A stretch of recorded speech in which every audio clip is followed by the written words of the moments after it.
Hello, this is Heather Butts, and this is the College Readiness webinar. Thank you so much for joining us today. So what we're going to do is we're going to talk a little bit about a couple of topics that you need to think about when you're preparing for college readiness and preparing for going to college. We'll be joined with our co-host, Nichole Brown. My name is Heather Butts. I'm the founder of L.E.A.R.N for Life Consulting. I work with college students and high school students, either preparing them for college or preparing them for graduate school. I have my bachelor's from Princeton University, my law degree from St. John's University School of Law, my MPH from Harvard University, and my master's from Teachers College. So what we're going to do today is do a review of some key points that you need to think about in terms of creating and preparing for going to college. And it's important for parents to think about this as well. So as we talk with students who are on the call, we're also going to be talking with parents. If you have questions, please type them in the chat area on the left-hand column of this program. It's under the chat area, and you can type your questions there, and we will get to them at the end of the webinar. So right off the bat, what we're going to talk about is the resume. It's extremely important that you have a resume and you have one prepared. Resumes are essential as you go through the college application process, so you definitely want to make sure that you have a resume and that it's in a system that works for you. Oftentimes, high schools have programs where you can do resumes, but you want to make sure that you use a system that works for you and that you're not stymied by that. So what are the things you need to think about in terms of resumes? Well, you want to make sure that your resume is one page, that it's typed. You want to make sure that the font is legible. 12-point font is usually ideal. And you want to make sure that you have it on 8.5 by 11 high-quality paper. Bond paper would be preferable. Oftentimes, we recommend that in addition to having a resume in place, you also want to have a business card. Now, that sounds interesting for high school students, but a recommendation that we have is for high school students to create a business card, and that business card is going to include your name, an email that's a professional email, and your cell phone number. And you want to make sure that that cell phone number has a professional message on it.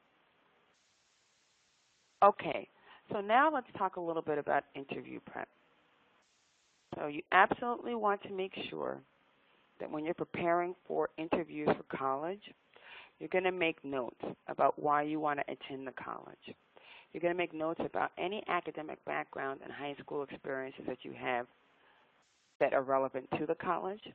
And you're going to make notes about life outside the classroom, including activities, community service, and hobbies. And this, again, is really crucial because, as you're probably aware of, most colleges will allow you to have off-campus alumni interviews, and these will usually take place once you've applied to the college.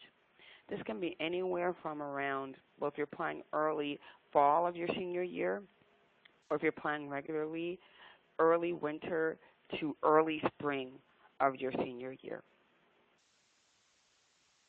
Additionally, when we're thinking about interview prep, you want to research colleges by checking out their websites, brochure, and course catalogs.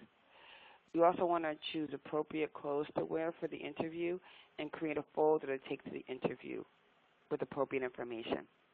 Now, what should you have in this folder? So we've already talked about the resume, which should be on bond paper. It should be one page, typewritten, 12-point font. We also want you to have that business card that we mentioned. So ideally, you're going to go to some place like Staples or Kinko's and get about 25 of those folders that have a business card pocket on the left-hand side. And you're going to add your business cards there. And then in the right-hand side of the folder, so the resume will go on the left-hand side along with the business card. On the right-hand side of the folder what you will have will be any other pertinent information. So by that, what I mean is you could add an article that you've written. You could add a poem that you've written, something along those lines. So you want to have your resume, business card, and folder all in that folder, and you're going to bring it with you when you go to the college interview. So now let's talk a little bit about questions to ask when you visit a school. So the college visit is really imperative, and oftentimes when people go to visit schools, they do it in a very sort of short manner. They go, they visit the school, and they maybe do a tour, and that's about it. You're not going to do that, though. So on your college visit, what you're going to do is you want to call the school, and you want to call them at least a week before you're going to visit. And you're going to let them know that you want to come, and you want to specifically call the admissions office. So you're going to call the school, you're going to let them know that you are coming for a visit, and that you'd like to meet with somebody at admissions and financial aid. These are two crucial meetings because when you're meeting with somebody in admissions, what you want to do is essentially you want to get all your questions answered, as many as you can, about the admissions process, what the admissions process will entail, and so forth. So you're going to do that. And then you also want to set up an appointment to meet with financial aid. So you want to meet with financial aid, and you want to meet with admissions. You also want to try and set up an appointment with a faculty member. So you can ask admissions if this is possible, but you also want to try and set an appointment with a faculty member, and you also want to try and set up an appointment with students. Now, ideally, how you do this is to do it through lunch. So you want to try and see if you can get into one of the dining halls so you can set up a time that you can talk with some students there. And this can be very casual. You and your family can go and talk with somebody there. These are the kind of things that you want to do on a college visit. So now what will this entail? This will entail the following. One, you're going to, so let's break it down by a day. Let's say you went to visit a college and you got there at 9:30. So 10 o'clock, you go on a tour. 11 o'clock, you do an information session. 12 o'clock, you go to the admissions office and you meet with somebody in admissions. 1 o'clock, you go to financial aid, you meet with somebody in financial aid. Let's say 1:45, you go to lunch. So you go to the dining hall and you talk with somebody or some students in the dining hall. Just ask them some casual questions about the school, what it's like to be there. Around 2:30, you meet with a faculty member, and you can set this up on your own by going online, reviewing the list of courses and professors that you're interested in, and try to meet specifically with a professor who is available in there. Next, ideally, if you can, if it's not in the summer, because summer classes are hard to schedule, you would like to sit in on a class. So if you can sit on a class, that would be great. Now, as you can see, that's a full day, right? So you meet with financial aid, you're meeting with admissions, you're going to meet with a faculty member. And it's important to know that if you go and you visit a school and nobody knows that you're there, it's like a tree that falls in the forest. Essentially, your visit is wasted because nobody knows you were there. Maybe you got some helpful information, but it's all for naught because there's no record that you were actually there and you were on campus. So this is the way you want to set up a visit. Now, obviously, this is very time-intensive. So if you're going away somewhere, you want to definitely put aside several days in order to schedule these visits because they're going to take at least a day. And oftentimes I talk to students and say, oh, yeah, I visited 2 or 3 schools in one day. That's not the kind of visit that you want to do. You want to do a visit that's basically going to be all day. You're going to be at the school for upwards of 6 hours, and you're really going to get a feel for the school and operationally how it functions. So what kind of questions are you going to ask all these individuals? Well, here's a breakdown. So one, academics. How how much time do students typically spend on homework? How much writing and reading is expected? What's the average class size of an introductory class? How widely used are teaching assistants? What's the average class size? These are all questions you can ask someone in the academic world. You could probably ask some of these questions of admissions, but definitely, the faculty member that you meet with, you're going to ask these questions. Do you have learning community, other freshman experiences? These are all questions you can ask on the academic side. There's other questions that you can ask on the visit side, so you can ask questions, and if you get in touch with us, we can give you a litany of other questions you can ask. But for each of those visits that you're going to have anywhere between 7 and 10 questions for admissions, financial aid, the faculty member, the student. You're going to have questions for all these people. So you'll probably go to each of these schools with about 60 questions, and you're going to try and ask as many as you can in the allotted time so you can really get a feel for the school and is this a place that you want to be. Okay, next, the college essay. So practice, practice, practice. It's critical that you do a great job on the college essay. The common application essays are already out, so you can get a jump start on those. And you can go to the site that has the common application in order to be able to do that. And you really want to make sure that you prepare accordingly for the essay. Remember that even if you're using the common application, potentially speaking, you may be filling out upwards of The meeting is unlocked. Other 15 attendees to may now 12, join. 15 to 12 of these. So it's very important that you prepare accordingly, and you need to practice, practice, practice. Again, the Common Application essay prompts for students this year are already available, and so you definitely want to make sure that you utilize those accordingly. Additionally, what you want to do is you want to distinguish between short answers, direct questions, and general essay and personal statements. What does the school want from you? Make sure you give them what they want. That is critical. So you want to make sure that you give the school what they want as opposed to giving them what you think they want. And oftentimes, students will ask, oh, what can I do to improve my chances? Should I be tricky? All that kind of things. No. You really want to make sure that you are very clear about what you're writing about and that it's answering the question. There's nothing worse, and I can't stress this enough, there's nothing worse than not answering an essay question or answering an essay question improperly, half-heartedly, with spelling mistakes. You definitely don't want that. You want to make sure that the answer that you're giving them is the answer that they want. If they have word counts or character counts, you want to make sure that you abide by those.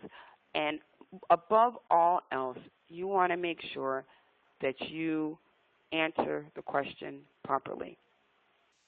What does the school want from you? Make sure you give them what they want. That's exactly the point. So you don't want to try to answer it in a way that you think will be interesting or different. You just want to answer it in a way so that it comes across properly. Okay. College essay tips. This is critical. So you want to think about what you want to write about, right? Again, at this point, if you're a senior, you should absolutely have a resume. It's going to be part of your application. So what you want to do is take a fresh look at your resume and essentially look at it to see if there's something in that that will help you with the topic. So, sometimes we forget what we've done in life. It can be difficult to remember everything. So if you have a resume, a good way to come up with a topic is to essentially look at your resume, look at what makes you unique, look at the things you've done, and try to craft some sort of a really solid, bold college essay based on that. What makes you unique or different? And this is where parents can come in, right? So if you get a little stuck with these, you can go to your parents, your guardian, your grandparents, and say, you know what do you think would be a good essay for me? What do you think makes me unique or different? That can be really essential in coming up with and crafting a really fantastic essay. And oftentimes parents and guardians will have stories for you that you may have forgotten or didn't even, remember. So again, that can be critical in this process. Talking to parents, talking to guardians, families, and friends, they often have a view of you that might be very different than you have of yourself in a very positive way. And then finally, do you have a favorite book or movie? And does that have a particular importance in your life? That, again, is critical and crucial because based on that, having a favorite book, having a favorite movie, that has insights into who you are as a person and will give the school some insights into you and can be a really wonderful way to write a college essay. So these are all things to think about. But ultimately, if you're a junior, you still have a little bit of time, but you should start thinking about it. And I often recommend to students they should carry around a little notebook so they can start writing essay topics. And if you're a senior, the time is now. So you need to get those common application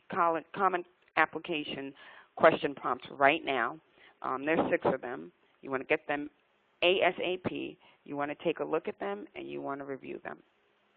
And then you should start writing your essay now. So now is the time to start doing it.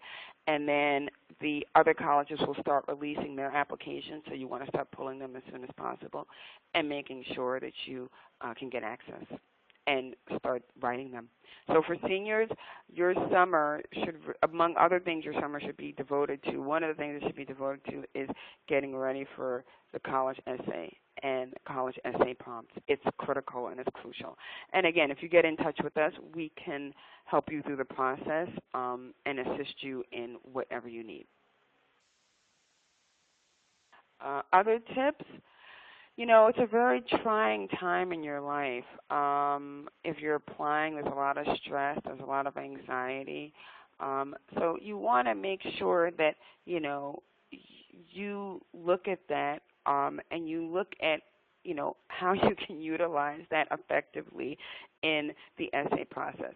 So if you're going through a difficult time, if you've gone through difficult times, if you've overcome adversity, to the extent that you feel comfortable talking about that in an essay, that actually could be a really, really powerful essay for you to write. So just think about that. Don't write about something that's so emotional that, you wouldn't be able to talk about it, or every time you look at the essay you start crying. But, something where you can overcome. You've overcome some adversity. You've overcome it emotionally, and you can talk about it and write a really strong essay. And for everybody, that's going to be different and personal. Also, substantial extracurriculars might be a great essay topic. So if you've been the captain of the swim team for 2 years in a row, or, if you've been the editor of the newspaper for the last year, or if you're heavily involved in your church, these may all be things that are important.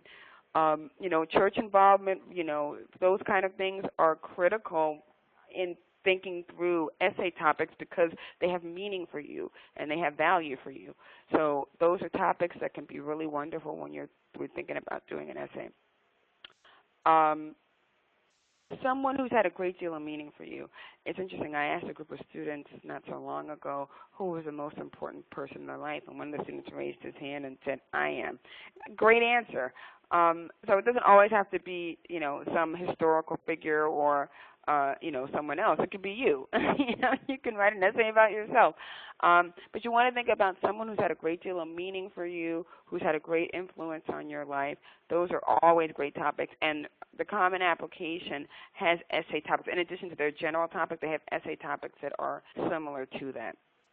And then discuss why you want to go to this particular school and how the school will help you reach your goals and your dreams. That's a fantastic topic, right? So, one thing you might want to think about in an essay is writing about the school itself or college itself, why you want to go to college, why college is important to you, what its meaning has for you. Fantastic topics and could lead to a really, really, really wonderful essay. All right, so you're stuck and you can't think of a topic or you need time to think about it. Again, talk with friends, teachers, family members, trusted mentors. Everybody at this point should either have a mentor or be cultivating a mentor. And when I mention mentors, I really mean a champion, somebody that can help you through this process, somebody that can help you to get into school, somebody that can help you read your essays, somebody that can assist you in the process. You really want to have these champions in your life because these are the people who, as you go through the process, will be of assistance to you, which will be invaluable. And then keep thinking. As long as you started early enough, you'll have time to come up with a topic. What becomes problematic is if you're writing essays on December 30th or the December 31st deadline and you're still trying to come up with topics. That's not enough time. So you want to give yourself plenty of time.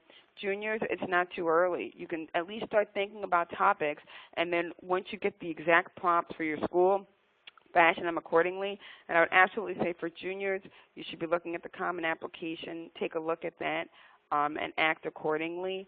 And again, it's not too early. It's never too early. So definitely go for it now.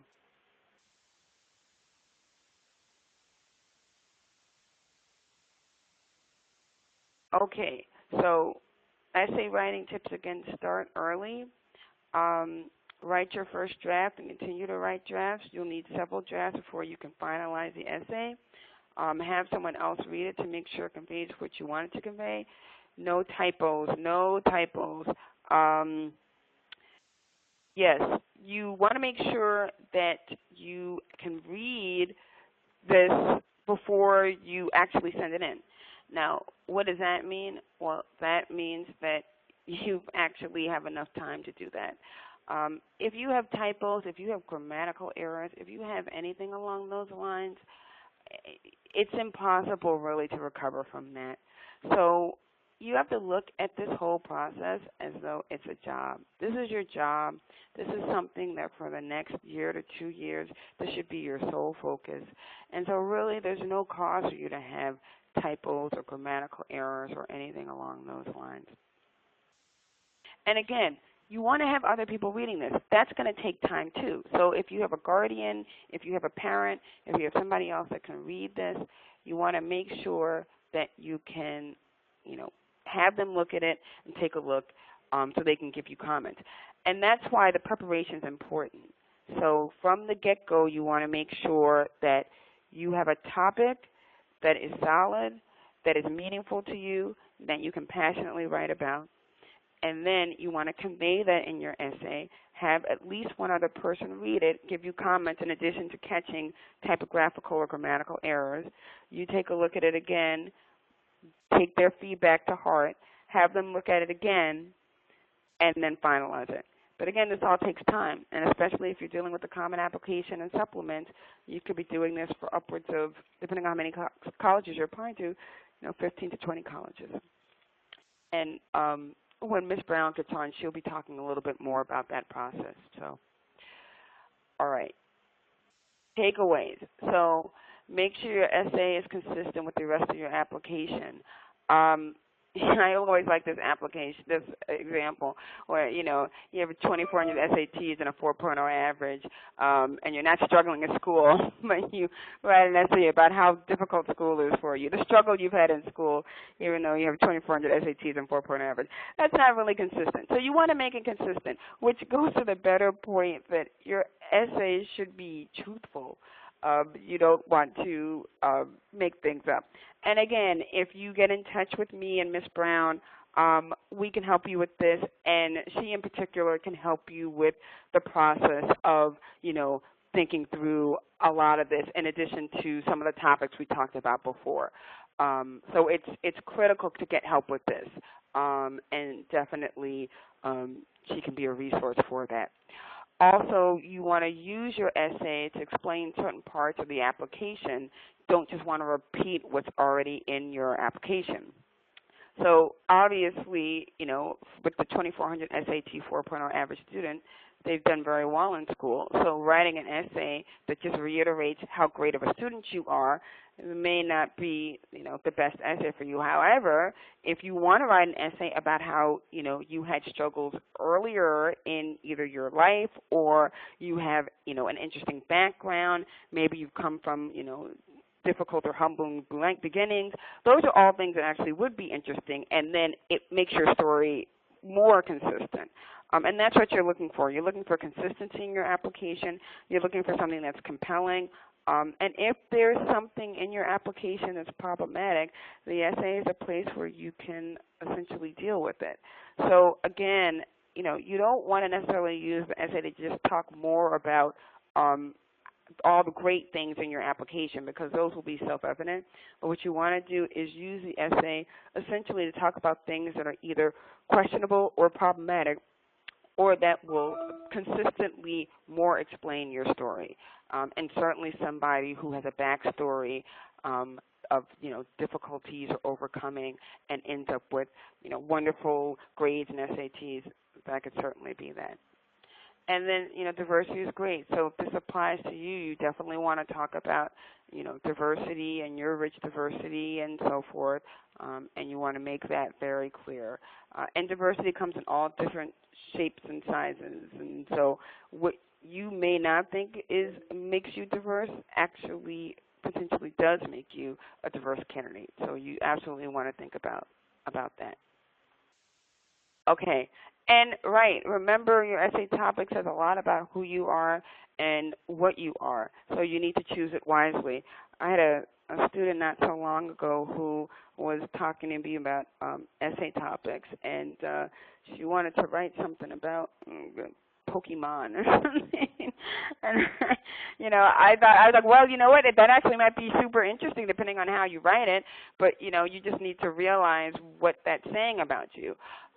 So again, just realize the essays are your way to talk about who you are and what you're about, and so you need to be very clear regarding that and make sure that the topic is one that reflects you well. All right, now I'm going to reiterate that if you have any questions for me or Ms. Brown, please put them in the chat area, and we will take them. And when she enters the call, we will wrap up with that. So please put questions for us in the chat area, okay? All righty. So pitfalls to avoid, we've already mentioned this with respect to the essays. And we're spending a lot of time on the essays just because, well, one, that's my area. Ms. Nikki's area is everything else. But my area is the essays, so that's why we're spending a lot of time on this. And also for you to think about, preparing for that. So especially for seniors, now's the time to be working on essays for sure. So pitfalls to avoid, again, we mentioned this. Don't try for tricks or something for shock value. The essay should tell your reader something that the rest of the application does not tell them, or explain something in the application. If you're a student who did really well grade-wise, did really well, on SATs, but maybe had, a couple of blips along the way, but that was because you had, some tragedy in the family, or you moved, or you changed schools. That, essays are a great place to explain all that and talk about it. So, really how you want to think about your application is that it should be a complete package. And when it goes in, there should be no loose ends. There shouldn't be any question marks. The admissions officers shouldn't look at your application and say, oh, gosh, I wonder what happened to her junior year or second semester. There should be none of that. Your application should be complete, and it should go in as a bundle, and there shouldn't be any reason to, come up with sort of like questions or explanations. Don't go over the word limit. So, part of what you want to think about, too, are character limits and word limits, which are usually in effect. Oftentimes there will be word limits, but I've seen character limits as well. So you don't want to go over this. With respect to essays, less is more is not more. More is just more. So you don't want to go over word limits at all. That is the quickest way for you to get on the bad side of a reader for sure. And then don't make up stories. Honestly, the best policy. So you don't want to embellish. You don't want to make things up.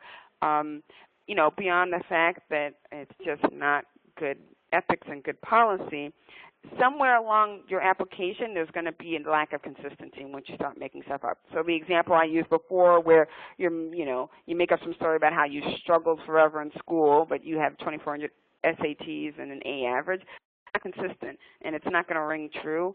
So you don't want to make up stories. And, the biggest thing is you want to be your authentic self. These admissions individuals have been reading essays for a very long time, and so, you want to be your true authentic self. And if you do that, that's the best way to get in.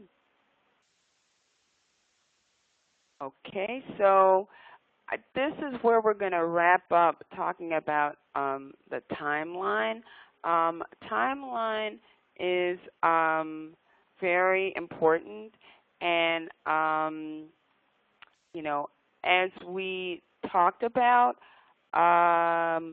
you have to sort of basically be clear about where you're going with this whole process. So just think about that.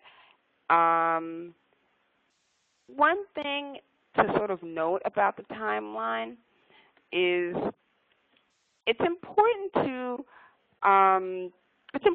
sort of like chart where you're going.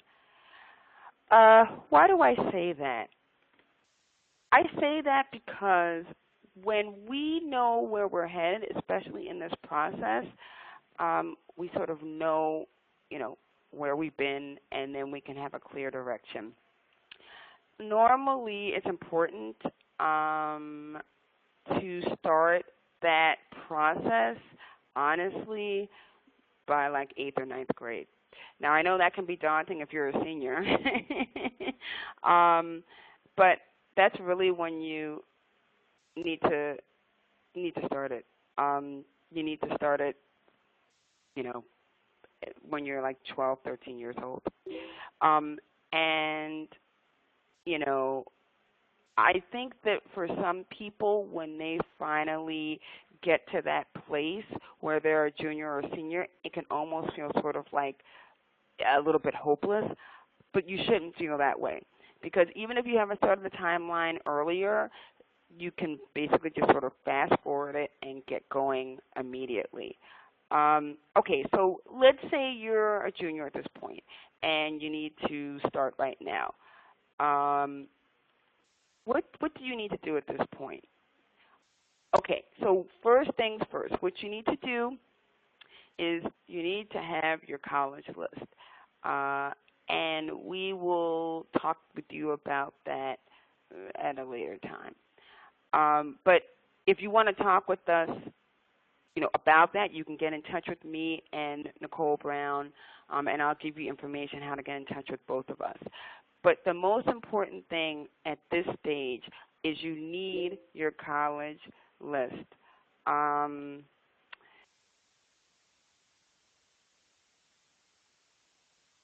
Yeah, so you need your college list, and you need to create that. Now, how do you go about doing that? So how do you do that is you essentially have to look at your grades and your SATs. So basically how you do that is you take a list of your SATs, and you take a list of your grades, you take a list of everything, and you essentially look at other schools. So you're going to look at other schools. Oh, that's a very good question. So we have a question. Hold on for a second. Let me read it.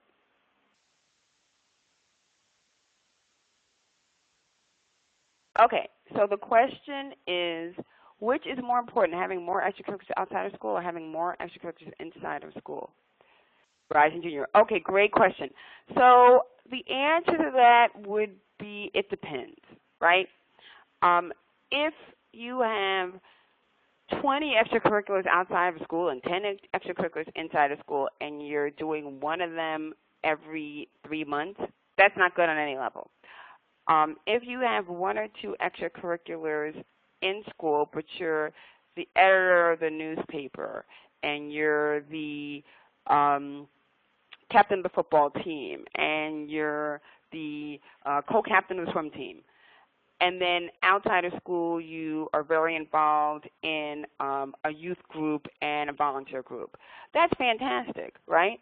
I mean, in-school extracurriculars can be a little bit easier just because they lend themselves to young people being able to do them, with their classmates, and the timing works out for school, so you don't have conflicts and so forth. So it's not so much whether or not they're in school or outside of school. It's an excellent question. It's not so much that, it's more so your commitment to them. And there's students who have done youth organizations outside of school for 5, 6, 7 years, or they take piano lessons or violin lessons at another school for 10 years. So, and those are the things you're kind of doing outside of school, and you're completely committed to them. Then bravo to you. That's fantastic. But you definitely want to make sure that you're committed to whatever you're doing, and you can demonstrate that commitment. Does that answer your question?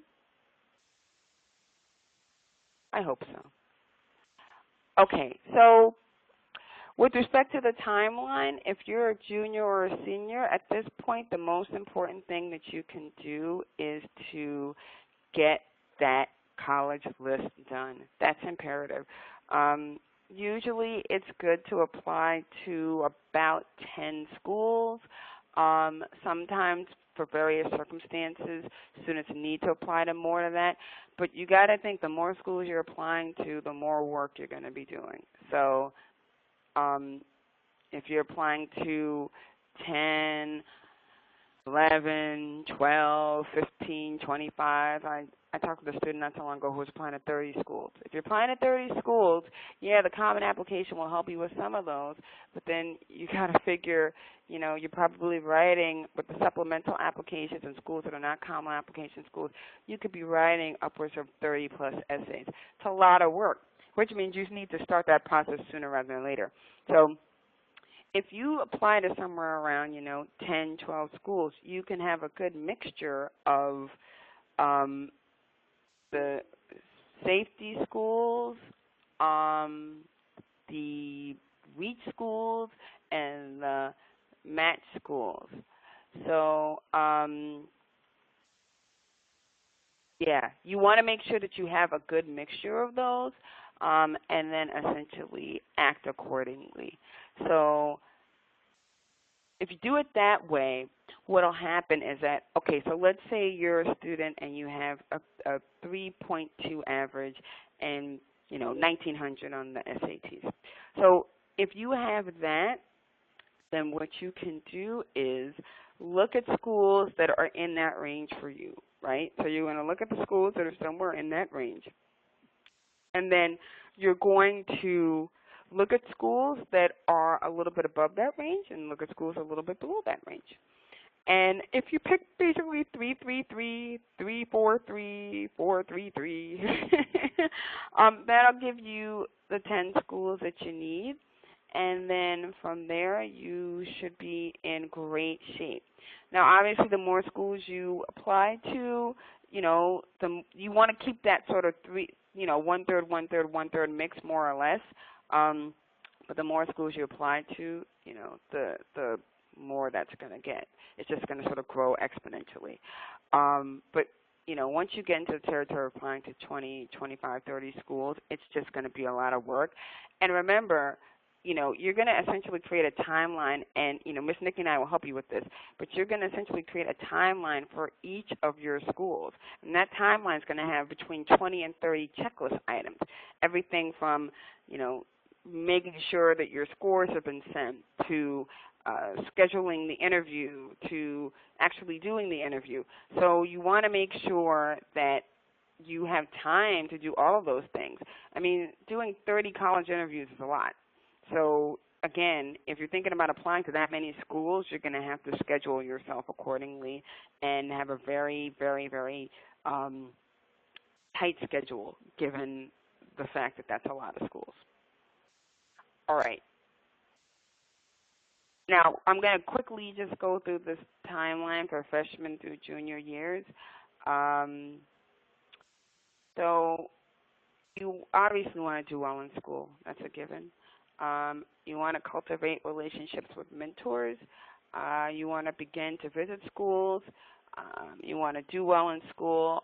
You want to start researching scholarships and grants, and that is Miss Nikki's forte. So Nichole Brown will talk with you much more about that, and you can get in touch with her to get all the scholarship and grant information.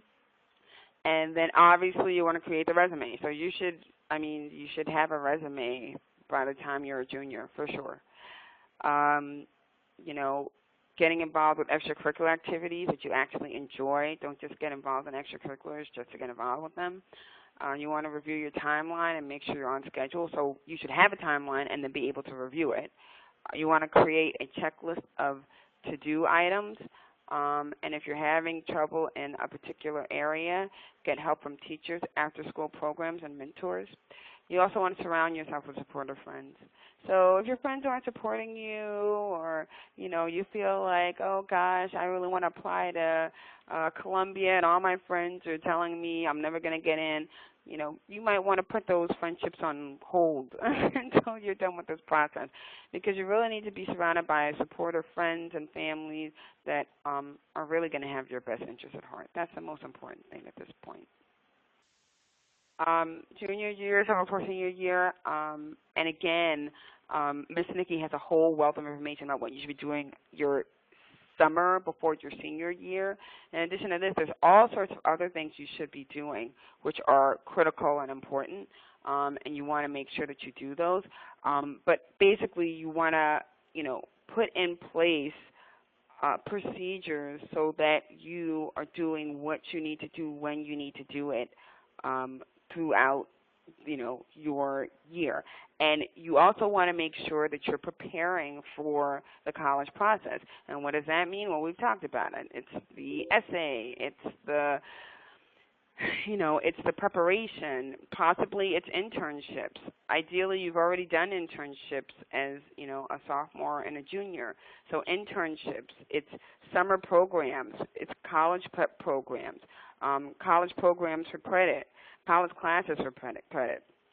So that's why you need to start the process early, because, as a freshman in high school, these are all the things you need to be putting on your timeline to preparing yourself for, so that by the time you get to senior year, your resume is very robust, you've done all these things, and you're prepared. So think about that. Are there any further questions from anybody? I saw the question about the extracurriculars. Does anybody else have any further questions about anything that we've talked about?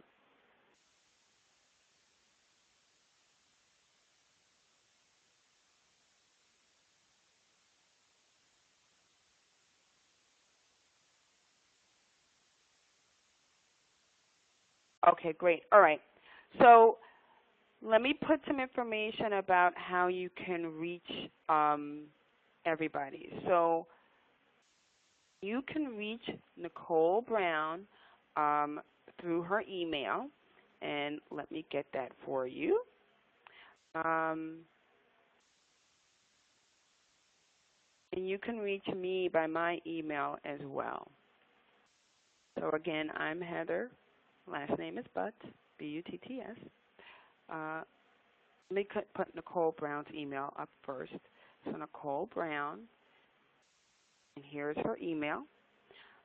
You can get in touch with her, and she has expertise particularly on special populations of students. Athletes, for example. So for any of the athletes out there, you definitely want to reach out to her regarding this process. It's a very different process for athletes. And if you're applying and you're an athlete, you don't want to go this alone. I guarantee you that.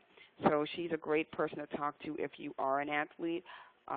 She's based in Atlanta, and so definitely for any of you out there who are in the Atlanta region and you want to have a one-on-one session with her, I highly recommend that you reach out to her about the topics that we talked about today. So that's her email. Please get in touch with her, and, reach out to her that way. As for me, I can be reached at heatherbutts@learnforlifeconsulting.com. So you can reach me there. I do a lot of work more so with the timeline and prep for students vis-a-vis some essay work, but mainly charting them through the process. And I also do some work in terms of thinking through long range once students are at college and the support systems that are needed there. So you can feel free to contact me, and we can talk about essentially what your needs are. I'm based in the New York area, so I would be happy to meet with anybody in person and talk with them about their needs and issues. So that's Nichole Brown's information, and that's my information. If you have any more questions, feel free to be in touch with either. Oh, we have one more. What do you mean by favorite book, movie that has a particular importance in your life? Okay, this is great. So, for example, I have a student that I'm actually working with now, and I had her write an essay prompt about her favorite book. So a lot of times, like one of the essay prompts now for the Common Application has to do with it's actually very similar. It has to do with like your favorite historical, person or something like that. So I had her write an essay prompt about her favorite book, and she wrote this essay that was one of the best essays I've ever seen about To Kill a Mockingbird, which is, that really, really wonderful book, which, the movie was made into a movie by Gregory Peck, and it's about a Southern lawyer that basically takes on the cause of, an African American wrongly accused of a crime. And so she wrote an essay about this and talked about what an influence it had on her and the meaning that it had for her. She was not African American, actually, which made it actually even sort of more powerful and more sort of amazing. But she basically wrote about the meaning that the essay had for her and how she read it a long time ago, and it had transformed the way that she thought about social justice issues, essentially made her look differently at what she was involved with in school. So she got very involved in social justice clubs and causes at school, and essentially had changed the trajectory of her life in terms of what had meaning for her. That's pretty powerful, right? Now, everybody's not going to have a story that's, that similar. But, for example, when I was in high school, I saw the movie Glory with Denzel Washington, Morgan Freeman, Carrie Elways, and Matthew Broderick, the Civil War movie that talks about the 54th Regiment of African-American soldiers that fought during the Civil War. And I wrote a shorter essay for one. Actually, it was for Princeton. So I wrote a shorter essay, and at the time that I was applying, there was a professor by the name of James McPherson who is one of the leading Civil War historians of our time. So I wrote this shorter essay and talked about him and how both the film and his book, Battle Cry of Freedom, which won the Pulitzer Prize, had completely affected me and was the reason I wanted to go to Princeton and actually major in U.S. history. It's totally true. I ended up going to Princeton. Was that essay the tipping point? Maybe. But it was that much of an influence on me and had that much meaning to me. And that's the kind of essay that can sort of be a tipping point for you. So that's what I mean talking about a book or a movie that has a particular importance in your life, because, I don't know about my story, but certainly in the Kill a Mockingbird story, I think, is one of those when you listen to it and you hear it and you think that's changed somebody's life. So I hope that answers your question. All right. Any other questions from the audience? Oh, okay. Thank you so much. Another thing, is it important to include videos and pictures of your activities attached to your application and sent to schools? How much weight does that carry? That's a fantastic question. I mean, so obviously we're living in a different age, right, where, you know, young people can attach all sorts of things, videos and so forth. I think it depends on what it is, right? I mean, if it's a video of you, you know, at age 4 eating carrots, maybe that's not so pertinent. But, you know, if it's a video of you from last year playing the piano at Carnegie Hall, that might have more importance. So it depends on, you know, what it is. You know, a good thing to do, too, is if there aren't directions from the school in terms of how to supply that kind of information, then I highly, highly, highly recommend that you contact admissions and just ask them how best to get that kind of information to them. And it might be a link. You know, they may want some sort of, I doubt they'll want you to start sending in, you know, burned CDs.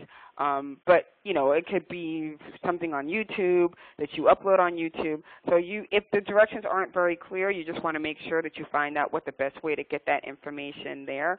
But certainly depending on, you know, what it is, and again, especially for the athletes out there, and I would highly recommend talking with Nichole Brown about this if you are an athlete and thinking about this. That's going to be a whole other topic of conversation in terms of, you know, what you do and how you get yourself out there and so forth. So definitely contact her about that. But in terms of, you know, us mere mortals who are not athletes, yeah, definitely I would just make sure that you're in line with what the school wants and their requirements, and then, you know, act accordingly. But in this day and age, that can actually be a powerful tool. I mean, you know, way back when, students would send in tapes and send in, you know, large, you know, VHSs, which is fairly unwieldy. But again, nowadays it's a lot easier to just, you know, get a link and so forth. So just make sure it's in line with what the school wants and how they want you to send it to them. Any other questions from anybody out there? No? Okay, well, thank you again, and we really appreciate it. If you, you know, if you want to reach out to either of us, please do so. For those in the Atlanta region, I highly, highly, highly recommend to get in touch with Ms. Brown. And, you know, obviously, you know, if you're up here, you can talk with me, and then she and I will converse about your specific situation. But, you know, definitely reach out. And if you have questions, do not go through this process, you know. As I say to my students often, don't suffer in silence. So don't go through this process by yourself. Reach out to get assistance and get help. And as early as you can start in the process, start early. And if you are seniors out there, try to utilize your summer the best way possible and start working on those essays this weekend. All right, take care, and thank you very much.